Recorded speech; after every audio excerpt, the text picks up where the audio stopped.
और अभी माला नार ने जो गाया ये एकदम सत्य है।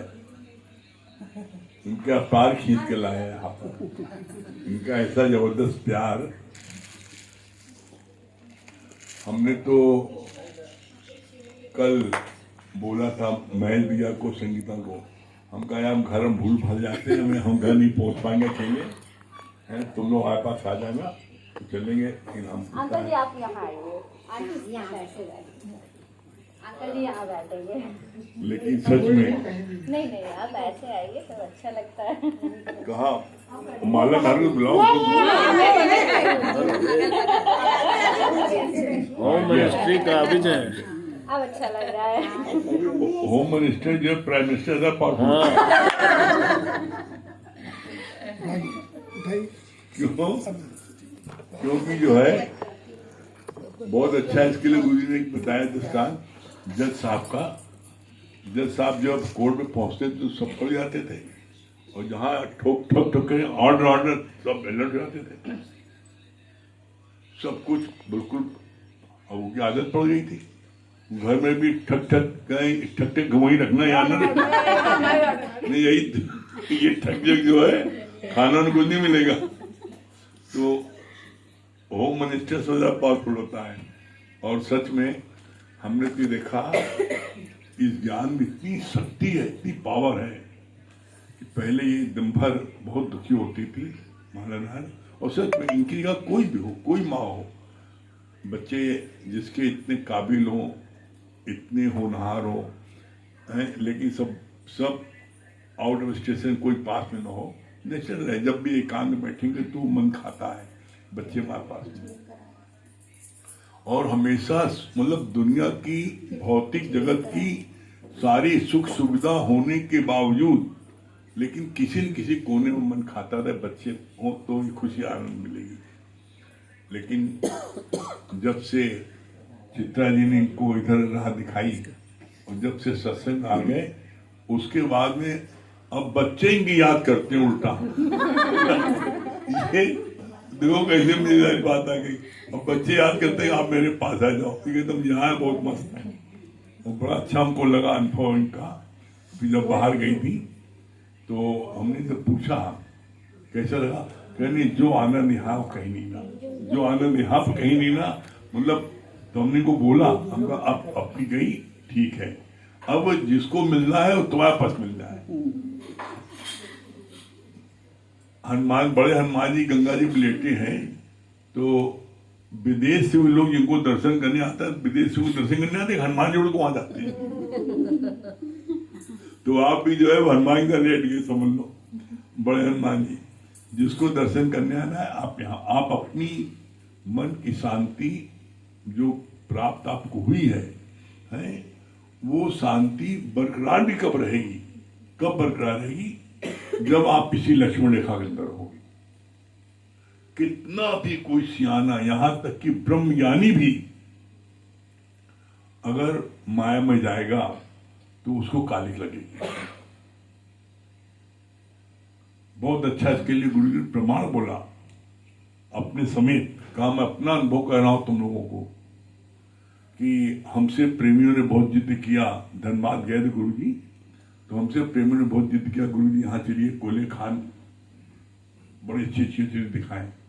तो उनके कहने पर हम चले गए। और जब चले गए कोयले खान, सब लोग नहा धो गए, सफेद साड़ी बुर्राक पहन करके। और जब कोयले खान देख के जब लौटे, जब कोयले खान बाहर आए, सबकी साड़ी काली, मुंह काला। और दिखो लाओ हम काजल की कोठरी में कितनों सियाना जाए, कालिक लगेगी। इससे बचने के लिए सिर्फ एक उपाय है, ये लक्ष्मण रेखा। इस लक्ष्मण रेखा को बाहर मत करो। और गुरु जो कहता है वो पहले खुद करता है। कभी आप देख लो, इस लक्ष्मण रेखा को बाहर निकली हो कभी, चाहे दिन हो चाहे रात हो, चाहे कोई हो, चाहे कहीं शादी हो, चाहे गमी हो, और चाहे कैसा भी अवसर हो, सत्संग लेने के बाद ही वहां जाना होगा, पहले नहीं जाना होगा। तो जब हमारा गुरु ये कर सकता है तो हम क्यों नहीं कर सकते।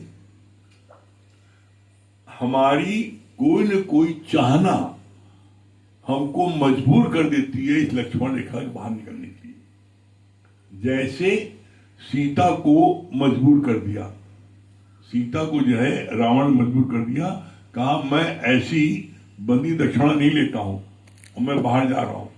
तो उनके मन में, सीता के मन में भावना आई कि मेरे द्वारे कोई आया है और वापस खाली हाथ चला जाए, ये उचित नहीं है। उन्होंने एक गैर की बात मान ली, जिसको जानती नहीं, ब्राह्मण के वेश में आया, पंडित बन के आया, उसकी बात मान ली और लक्ष्मण की बात नहीं मानी, सगे देवर की बात नहीं मानी, भगवान की बात नहीं मानी। भगवान ने बहुत कहा था सीता जी को कि ऐसा सोने का हिरण नहीं होता है। जब सीता ने सोने का हिरण देखा और ये बोला कि हमको इसकी खाल चाहिए, तो बोला भगवान नहीं, ऐसा नहीं होता, कहीं नहीं, हमें तो एक खाल चाहिए। और स्त्री हट ऐसा जबरदस्त होता है कि मजबूर रहना पड़ता है पति को, पति मजबूर हो गया ले लेंगे। तब भी आप देखो कितना क्रिया चित्र किया रावण ने, कितना वो बाहर हिरण के रूप में मारिच जो है वो भागता रहा, और जब दूर निकल गया तो वहां से राम की आवाज में बोला, हाय लक्ष्मण, हाय लक्ष्मण। सीता ने आवाज सुनी तो कहा राम संकट में है और लक्ष्मण बुला रहे हैं, ये आवाज उसी की थी। लक्ष्मण जी ने बहुत समझाने की कोशिश की कि उनको काल भी उनको नजदीक नहीं आ सकता, पूर्ण ब्रह्म परमात्मा है, लेकिन सीता नहीं मानी, अपनी स्टेट फिर किया उन्होंने दोबारा, और दोबारा स्टेट किया कि आज नहीं तुम जाओ। जब नहीं जा रहे थे तब उनके ऊपर बड़े कटाक्ष बोले उन्होंने, लक्ष्मण बहुत बुरा भला बोला और कहा नहीं तुम नहीं जा रहे हो, तुम्हारी नियत खोट है। तब जो है लक्ष्मण जी को मजबूर होकर के जाना पड़ा है। इसीलिए बोला जाता है एक बार, दो बार, तीन बार, भगवान 3 बार माफ कर देता है, उसके बाद माफ नहीं करता है। तब लक्ष्मण ने कहा कि जो है ये लक्ष्मण रेखा हम खींचते हैं, इसके बाहर मत करना, अभी किसी कीमत पर कुछ हो जाए पर नहीं निकलेंगे। और जब तीसरी बार भी उन्होंने आज्ञा का उल्लंघन किया है, लक्ष्मण रेखा बाहर निकली है, तब रावण को हर के गया है और तब वो रोई है, पश्चाताप किया है, उन्होंने बहुत आंसू बहाए हैं कि मैंने ऐसा क्यों किया। तो कहना न मानने पर भगवान एक बार माफ कर दिया, 2 बार माफ कर दिया, 3 बार माफ कर दिया, उसके बाद फिर जो उन्होंने किया उसका कष्ट किसको मिला? कष्ट तो उन्हीं को मिला ना, है कितना कष्ट में थी, कितना अफसोस कर रही थी मैंने ऐसा क्यों कर दिया। लेकिन इसके लिए बोला जाता है होनी हो करे अनहोनी न हो, जो होनी हो गए थे हो गए रहता, वो उसको कोई हटा नहीं सकता। ये होनी थी, ये भी एक भगवान ने लीला रच रखी थी, क्योंकि रावण को मारना था। अगर सीता का हरण न किया होता तो भगवान राम ने बहुत ही समझौते, बहुत कोशिश की और संदेशा के अलावा भी वापस करो सीता को, कोई युद्ध नहीं होगा। लेकिन जब सारी बातों को रावण ने मना कर दिया और तब उसको ये ताना बाना बना था रावण को मारने का, तब जो है भगवान ने उसको मारा। तो ये सारी बातें ये साबित करती हैं कि भगवान हमको गलत कार्य करने से रोकता है और हमको क्षमा भी करता, बड़ा दयालु है, क्षमा करता है। लेकिन हम जब बार बार उल्लंघन करते हैं तब भगवान फिर उसकी सजा देता है। तो इसके लिए भगवान ने बोला, बहुत अच्छे शब्द इस्तेमाल किए हैं, troubles don't come if you not invite them. मतलब क्या हुआ? परेशानी, मुसीबत को यदि आप निमंत्रण न दो तो नहीं आएगी। अब देखो सीता ने परेशानी को निमंत्रण स्वयं दिया ना, किसने कहा था लक्ष्मण के बाहर निकल जाओ? सगे देवर ने मना किया मत रहना। राम ने समझाया कि ऐसा सोने हीरे नहीं होता है, बहुत समझाया, नहीं मानी। तो बोला कि ऐसे में आज जो ऐसी उनकी कंडीशन हुई तो कहना न मान कर होंगे ना। तो हमें शिक्षा क्या मिलती है? हमें शिक्षा मिलती है कि अगर हमारा पति कोई बात कहता है तो हम उसकी बात माने, है देवर कह रहा है बात माने। अगर हम किसी बात नहीं माना बोला तो इसके लिए फिर क्या होता है, उसको क्या होता है, उस जो कष्ट मिलता है, कष्ट किसको मिलता है, जो बात नहीं मानता है। तो इसलिए जीवन में आप देख लो, जिसने भी कहना माना, जिसने भी जो भी आज्ञा में चला, तो उसका घर स्वर्ग हो गया, उसको आनंद की आनंद प्राप्त हुई। तो इससे हमें सबक मिलता है कि हम जो है कुछ भी हो जाए, हम क्या है, हम किसी अंडर रूल चले। और इसके लिए सबसे बड़ी बात, उल्लंघन यहाँ कब हो सकता है, यहाँ पर पति का, भाई का, पत्नी का, बेटे का, किसी का भी कोई हो मामला, तो एकमात्र लास्ट आज्ञा होती गुरु की। गुरु के बाद माँ बाप, पति, बेटा सब आते हैं। तो ऐसे में क्योंकि एक बार चाहे बेटा हो, चाहे माँ हो, चाहे पति हो, एक बार उनका स्वार्थ है कुछ न कुछ, लेकिन गुरु का स्वार्थ किसी नहीं है। इसीलिए बोला गया स्वार्थ लाग करे सब प्रीति और सुर नर मुन सब प्रीति। दोनों पक्ष भगवान ने बोले हैं। एक पक्ष बोला कहना मानो, और दूसरा पक्ष बोला है कि अगर कहीं ऐसी कोई आवश्यकता पड़ती है बात, तो बोला फाइनल आज्ञा होती गुरु की। क्योंकि गुरु को किसी से कुछ नहीं चाहिए, और गुरु जब भी कोई बात बोलता है तो वो सर्व के हित के लिए बोलता है, वो पर्टिकुलर किसी उसके नहीं, जिसमें तुम्हारा हित वो कहेगा। तुमको अभी नहीं पता है, तुमको अपना हित स्वयं नहीं पता है कि मेरा हित किसमें है। कहीं हमारी आसक्ति है तो हम आसक्ति के कारण हम उस तरफ बढ़ते हैं, और जब उसमें गुरु भी रुकावट बनता है तो गुरु के प्रति भी मेरे मन में गलत भाव आ जाता है। लेकिन जब उसका परिणाम सामने आता है तब उसको लगता है हमसे गलती हुई। जैसे कि राम ने सीता को बोला कि सोने का हीरा नहीं होता है, लक्ष्मण बोला लक्ष्मण रेखा से बाहर मत जाना। इसी तरह गुरु भी जब किसी बात को कहता है, देखो शादी ब्याह में जाते हो जाओ, मना नहीं ना, लेकिन पहले सत्संग ले लो। जैसे जिसको डायबिटीज है उसको इंजेक्शन देते हैं डायबिटीज का, पहले इंसुलिन का, अगर वो न ले तो खाना खाएगा उसके लिए जहर है। तो ऐसे में इसी तरह जब आप सत्संग लेके जाते हो, ज्ञान लेके जाते हो, पावर लेके जाते हो, तो वहां पर अगर कोई बात भी आपकी इच्छा के विपरीत होती है तो आप उससे प्रभावित होते हो। और आप जब ताकत लेके नहीं आते हो तो वहां पर कोई बात विपरीत होती है, उससे प्रभावित होकर के आप पता लगता महीने भर आपका मूड ऑफ है। तो मूड ऑफ का है, अरे बच्चों को, छोटे बच्चों को अभी कोई बीमारी नहीं ना, आप उनको पोलियो का, डायबिटीज, सब चीज के इंजेक्शन काहे दिलाते हो 6 साल को? अभी तो बेचारे 6 महीने ही नहीं भरे, उनको बच्चे वहां चिल्लाता है तब भी दिलाते हो। आपको माँ जब इंजेक्शन लगवाने बच्चे जाती है तो बिटवा जीता रोता उससे ज्यादा अमर होती है, हर सुई उसको घुस रही है, सुई घुस रही है, कितना वो उसको, लेकिन फिर भी उसको इंजेक्शन दिलाती है। क्यों? इसको भविष्य में बीमारी न हो पाए। इसी तरीके से गुरु पहले से तुमको इंजेक्शन लगा देता है ज्ञान का, जिससे कि कोई भी तुमको कोई बात टच न करे, और जिससे तुम्हारा जो है हमेशा मन में शांति बनी रहे, आनंद बना रहे।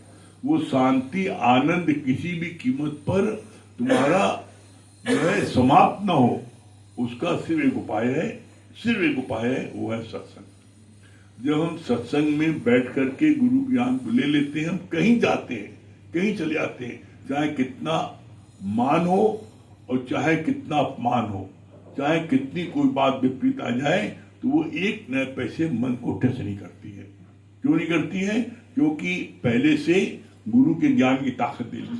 तो कभी भी कहीं जाना हो, जाने मनाई नहीं है, कोई चीज खाने पीने मनाई नहीं, घूमने मनाई नहीं है, खूब तफरी करो, घूमो फिरो, कोई दिक्कत नहीं है, लेकिन पहले ज्ञान ले लो। क्यों? बिना ज्ञान के हर कोई धोखा खाए, और चाहे निश्चित पूछे और पूछाए। एकमात्र ज्ञान ऐसा है जो तुम्हारी रक्षा करता है। तुम जिस चीज के लिए बावले हो रखे हो, धन के लिए, और धन कमा ले और धन कमा ले, वो धन तुम्हारी रक्षा नहीं करता, तुम उसके नौकर बन के उसकी रक्षा करते हो, उसके गुलाम बन करके उसकी रक्षा करते हो। रात दिन जग करके कोई मेरा धन न ले जाए, धन न ले जाए, रात दिन जगते हो कोई मेरा धन न ले जाए। लेकिन ये ज्ञान तुम्हारी रक्षा करता है। रात दिन कितना उल्टा है देखो आप, ज्ञान तुम्हारी रक्षा करता है। और कितनी मजे की बात है, तुम दुनिया की कोई कमाई कर लो, कितना धन दौलत ले लो, चाहे जमीन ले लो, चाहे हीरा ले लो, चाहे मोती ले लो, चाहे सोना, कुछ भी ले लो, वो तुम्हारा कोई चोरी करके जाएगा। चोरी कर सकता है, सीने में बंदूक रख के छीन सकता है। लेकिन जो ज्ञान धन तुमने गुरु से अर्जन कर लिया, वो ज्ञान धन दुनिया की कोई शक्ति तुमसे छीन नहीं सकती। ज्ञान की पावर है, कोई उस ज्ञान को तुमसे छीन नहीं सकता है। और अगर छीनेगा तो वो माला मालो उतर जाएगा। अगर मान लो कोई छीनेगा तो उतर जाएगा, वो तुम्हें डूबेगा नहीं, अपना डूबेगा। ये ज्ञान की खास बात है। तो कितना मतलब कभी सोचो, मन में विचार करो कि ज्ञान में क्या पावर है। आज भी सुबह हम अभी जब बैठे शुरू में, तो कोई सज्जन आए और वो बड़ा आश्चर्य कर रहे थे, बड़ा बार बार आश्चर्य कर रहे थे, हमसे बार बार उम्र पूछ रहे थे। क्या आपकी उम्र जो है, हमका 77 साल रन कर रहे हैं, 77वां। क्या आप 77 साल रन कर रहे हैं? और आप अभी भी, जब मैंने उनको पूरी सुबह से लेकर रात तक वर्किंग बताई, भाई सुबह 8 से 10 तक कंपनी वहाँ जाते हैं, उसके बाद में कलाई देवी 10 से 11 वहाँ जाते हैं, उसके बाद हम शोरूम में आते हैं, वहाँ बैठते हैं 3 घंटे हैं, 12-3 वहाँ बैठते हैं। फिर बाद में रात को घर में सत्संग होता है, वहाँ बैठते हैं।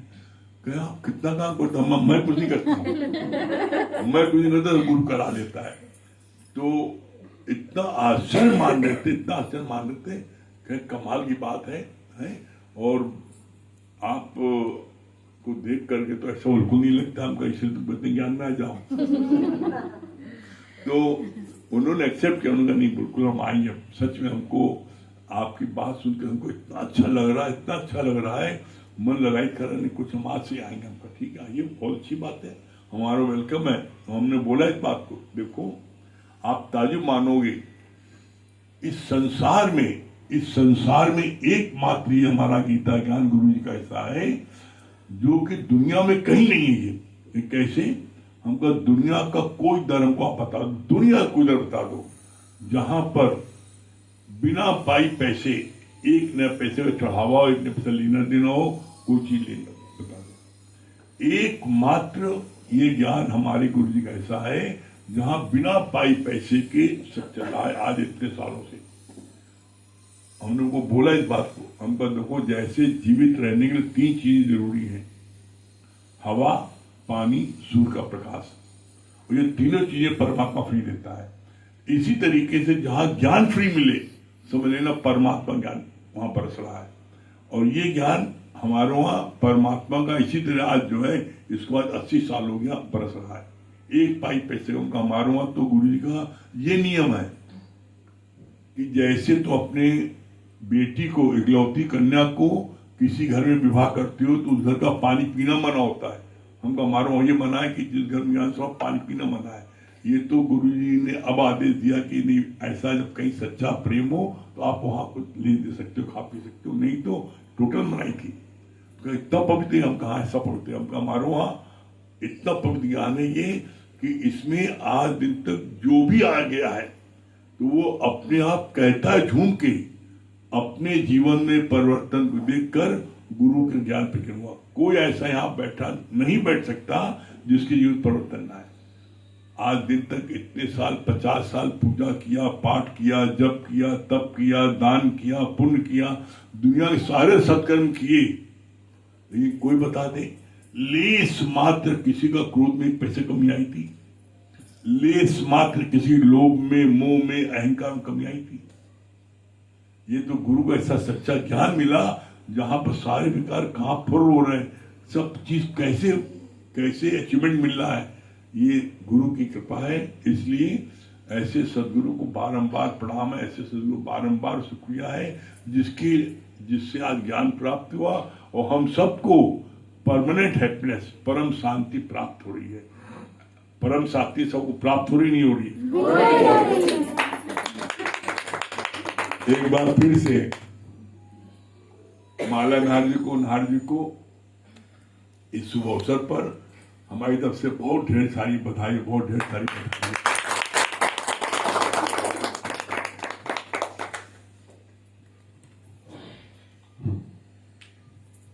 सभी प्रेमियों भाइयों, सबसे पहले तो अंकल और आंटी को बहुत बहुत बधाई और शुभकामनाएं। आज देखिए, जैसे भी बात चल रही थी सीता जी और रामचंद्र जी की, तो आप सोचिए कि जीवन के किसी भी प्लेटफॉर्म पर आपकी हार कब होती है? जब तुम्हारा परमात्मा से गठबंधन टूट जाता है, तभी तुम हार जाते हो। इसलिए गुरु जी हमारे कहते हैं, परमात्मा से कर लो गठबंधन, तभी जीवन के हर क्षेत्र में होगा तुम्हारा अभिनंदन। आज आप देखिए, हर जगह अभिनंदन हो रहा है कि नहीं हो? क्यों हो रहा है? क्यों? क्योंकि परमात्मा का वास हो गया। और हम जब गुरु वाक्य सत्यम कर लेते हैं, गुरु क्या कहता है? गुरु कहता है, पहले ही दिन तुमको मान या ना मान, पर तू है भगवान। अब जिसको गुरु की वाणी में सत्यता महसूस नहीं होती है, गुरु वाक्य सत्यम नहीं करता है, दोष दृष्टि रखता है, मन में शंका रखता है, संदेह रखता है, तो वो क्या कहता है? नहीं गुरुजी, हम कैसे भगवान हो सकते? आप भगवान हो, हम भगवान नहीं। तो गुरु तुम्हारे आगे जो पर्दा आ गया है उसको दूर कर देता है। कहाँ कैसे कर देता है? कहाँ जब देख लो, बहुत सुंदर गुरुजी ने उदाहरण दिया। कहा, शेर का पैदा हुआ बच्चा क्या कहलाता है? शेर कहलाता है। अब आप सोचो, जब शेर का पैदा हुआ बच्चा शेर कहलाता है, तो हम सब किसकी संतान है? उस परमेश्वर की। तो जब हम परमात्मा की संतान हैं, गॉड की संतान है, तो हम क्या कहलाएंगे? भगवान। लेकिन हम उसको भूल बैठे, अपनी शक्ति को भूल बैठे हैं, जैसे वो शेर का बच्चा अपनी शक्ति को भूल बैठा। कहा, एक बार जो शेर का पैदा हुआ बच्चा था, वो बकरी के झुंड में चला गया और बकरियों के साथ टहलने लगा। टहलते टहलते जैसे बकरियां मैं करती थी, वैसे वो भी मैं करने लगा। एक बार शेर ने उसको देखा कि मेरा बच्चा ये तो बकरी की तरह मैं कर रहा।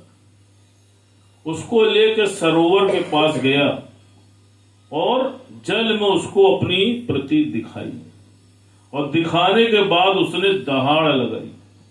तो जब दहाड़ लगाई तो जो शेर का बच्चा था वो भी दहाड़ने लगा। ठीक इसी प्रकार हम सब भी अपनी शक्तियों को भूल बैठे। हमको पता ही नहीं है कि परमात्मा ने हमको क्या क्या दे रखा है। जब गुरु जीवन में आता है, वो हमारी शक्तियों को बताता है और वो तुमसे ओम की दहाड़ लगवाता है। तो जब ओम की दहाड़ लगाते हो तो परमात्मा का दीदार हो जाता है और फिर तुमको विश्वास दिलाता है कि मैं उस मुकाम तक पहुंचा हूं, तुम भी पहुंच सकते हो। विश्वास तो करो, आगे तो बढ़ो, हाथ तो बढ़ाओ। गुरु जी क्या कहते हैं?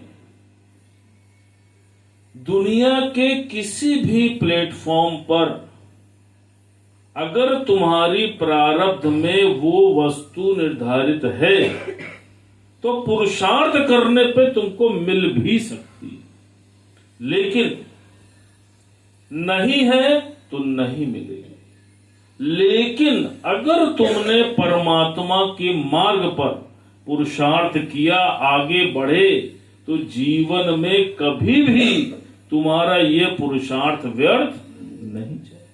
अच्छा आप बताओ, हम सब जितने यहां बैठे हैं, जिसने जितना पुरुषार्थ किया है, आज वो उतने ऊपर पायदान पे बैठा है। आज आप देखो, उसको जीवन में उतनी मानसिक शांति है, परमात्मा पर उतना विश्वास है, गुरु के प्रति उतनी श्रद्धा और विश्वास उसके मन मंदिर में है। कब है? जब जिसने उतना पुरुषार्थ किया है। अब अगर अपना आनंद लेकर घर में बैठ गए तो तुमसे अधिक स्वार्थी कोई भी नहीं। क्यों? जैसा भी बोला, स्वार्थ लाग करे सब प्रीति, और सुर नर मुनि सबकी यही रीति।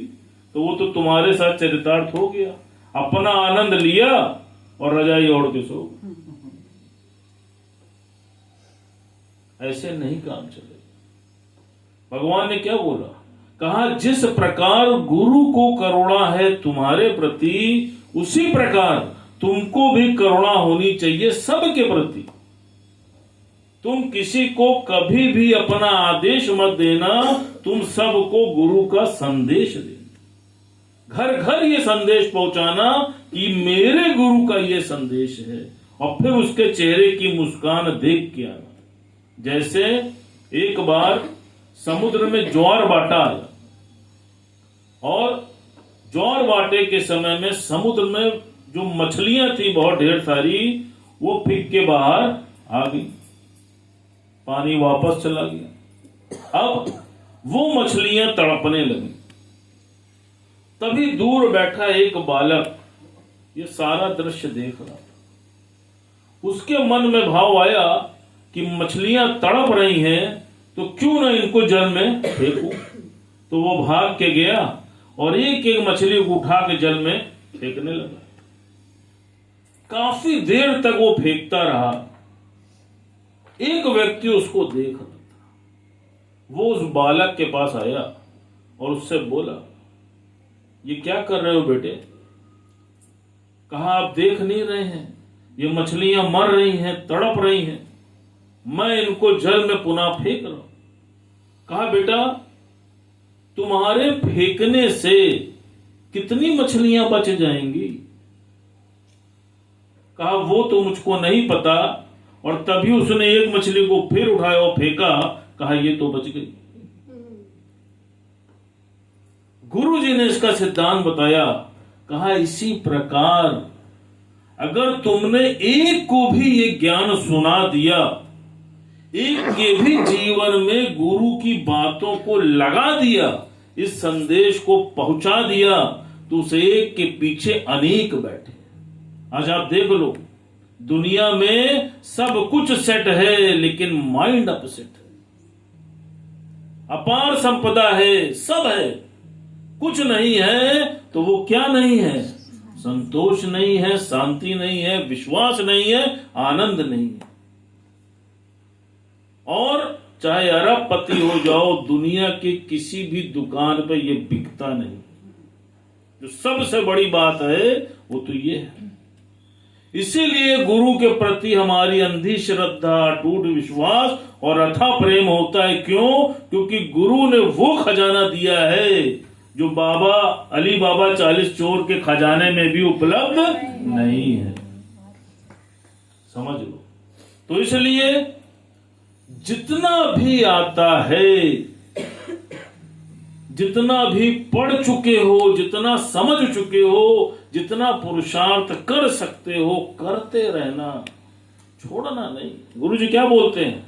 जब तक दौड़ सकते हो दौड़ते रहना, बैठना नहीं, चलना नहीं। और जब तक चल सकते हो तो चलते रहना, बैठना नहीं।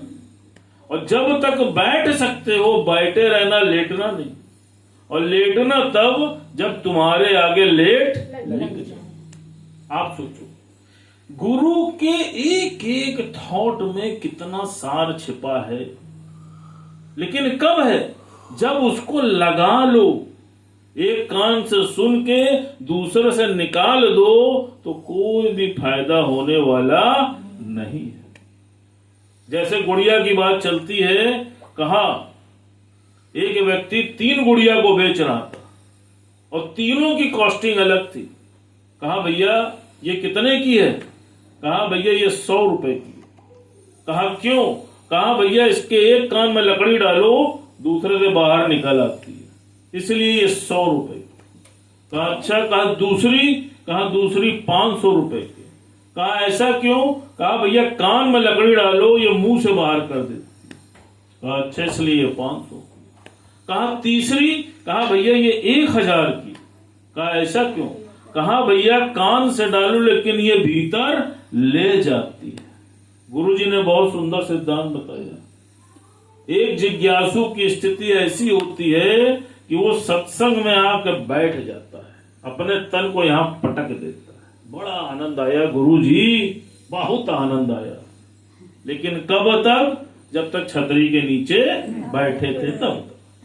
बाहर निकला, फिर बहू की बुराई, फिर बेटे की बुराई, फिर काम वाली का झगड़ा, फिर वो काम खत्म। इस कान से सुना और इस कान से निकाला। दूसरे वाले बंद ज्ञानी, ज्ञान सुना और किसी को उस ज्ञान की आवश्यकता है या नहीं है, गुरु के ज्ञान को उसने क्या किया? नाली में बहा दिया, वेस्ट कर दिया। उसको नीड है नहीं, वो माया में लिप्त हुआ पड़ा है। उसको गुरु का ज्ञान बक बक बक बक बक बक बक बक करके वो भी भाग गया। तो भैया कहां से आ गया? तीसरा कौन सा है? जिसने गुरु के ज्ञान को सुना, जीवन में लगाया, अनुसरण किया और उसके बाद जिसको इस ज्ञान की आवश्यकता है उसको जाके इस ज्ञान को दिया। आज आप देखो, हीरा क्या सड़कों में बिकता है? बता दो, कोई चद्दर बिछा के हीरा बेचता है क्या? हीरे के शोरूम में बिकता है। कहा इसी प्रकार गुरु ने तुमको क्या दिया है? वो अनमोल खजाना दिया है। जब तुम उसकी वैल्यू करोगे, गुरु के ज्ञान में चलोगे, तब तो सामने वाला उसकी वैल्यू को समझेगा। पहले तुमने बेस नहीं बनाया, तुमने उसकी मिट्टी को भुरभुरा नहीं किया, उसको गुरु की महिमा नहीं बताई और जाके तुमने ज्ञान बता दिया, वो सारा ज्ञान बह गया, सारा पुरुषार्थ व्यर्थ चला गया। तो सबसे पहले इस बात का ध्यान रखना है कि गुरु के ज्ञान को कैसे देना है, किसको देना है और कितना देना है। आज उसका पहला क्लास है, उसको पूरी बीए तक की पढ़ाई पढ़ा दी, उसका ब्रेन स्टार्ट हो गया।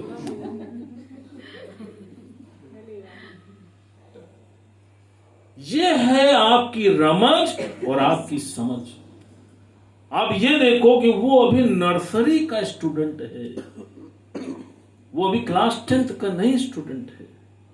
आप इतने दिनों से पढ़ाई पढ़ रहे हो, तब जाके क्लास 10th को पास कर पाए, अभी भी ग्रेजुएट नहीं हो गए हो, ब्रह्म ज्ञानी नहीं हो गए। यही रमज और समझ के साथ तुमको इस कार्य को आगे करना है, गुरु के कार्य में सहयोग करना है, घर घर तक गुरु का यह संदेश पहुंचाना है। आज मैं गुरु के इस ज्ञान की महिमा को समझ पा रहा हूं। बहुत से लोगों से मिलता हूं, बाहर से व्यक्ति 7 फीट लंबा, हैंडसम, स्मार्ट, ईश्वर की कृपा से सब कुछ है और लग रहा था कि इससे ज्यादा सुखी तो इस धरती पे कोई नहीं। लेकिन बस गुरु का एक इंजेक्शन जैसे ही लगाया, वैसे ही उसने बताया कि जीवन का कोई ऐसा कष्ट नहीं जो मेरे जीवन में नहीं। और सबसे पहले उसने ये बोला कि भैया मैं डिप्रेशन की दवा खाता हूं। मैं सुन के हैरान हो गया। ये व्यक्ति जिसके चेहरे पे चमक भी दिख रही है, 7 फुट लंबा व्यक्ति भी है, इतना शालीन, लेकिन क्या है, सब कुछ सेट है लेकिन मन अपसेट है। और अपसेट क्यों है? क्यों? क्योंकि परमात्मा पर विश्वास नहीं। मैं आपको अपने अभी तक के जीवन के अनुभव से कह रहा हूं, आप अगर कुछ भी किसी भी क्षेत्र में सफल होना चाहते हैं, बस एक काम करिए, सबसे पहले किसी भी कार्य को करने के पहले परमात्मा को आगे बैठा दीजिए, और परमात्मा का ध्यान नहीं आता तो अपने गुरु को आगे बैठा दीजिए। आप देख लीजिएगा कि आपका कितना भी बिगड़ा हुआ काम होगा वो काम बन जाएगा।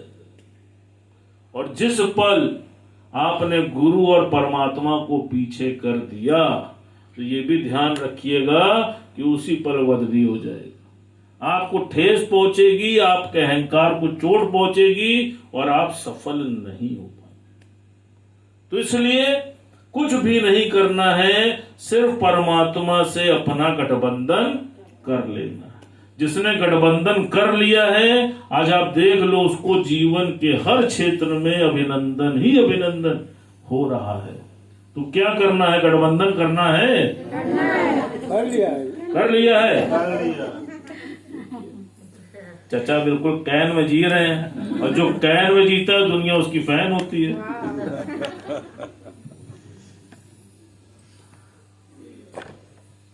सभी प्रेमियों को हरिओम, राम राम। सबसे पहले तो अंकल और आंटी को बहुत बहुत बधाई हो। देखिए आज हम सब इस धरती के कितने भाग्यशाली हैं जो हम लोगों को ये इतना सच्चा दर मिला है। ये इतना सच्चा है कि जो कोई भी यहाँ पर सच्चे मन से और सच्चे हृदय से आता है और गुरु के प्रति अंधी श्रद्धा, अटूट विश्वास और अथाह प्रेम रखता है, तो कैसे उसके जीवन में परिवर्तन हो जाता है। यहाँ पर बैठे सभी का अपना यही अनुभव है कि नहीं है? यहाँ नसीब बनता है कि नहीं अपना? आइए इसी पर ही ये भजन है। यहाँ बनता नसीबा सभी का, यहाँ बनता नसीबा सभी का, जो भी आया यहाँ, जो भी आया यहाँ, वो तो होके रहा बस इन्हीं का। यहाँ बनता नसीबा सभी का, यहाँ बनता नसीबा सभी का। सारे जग से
या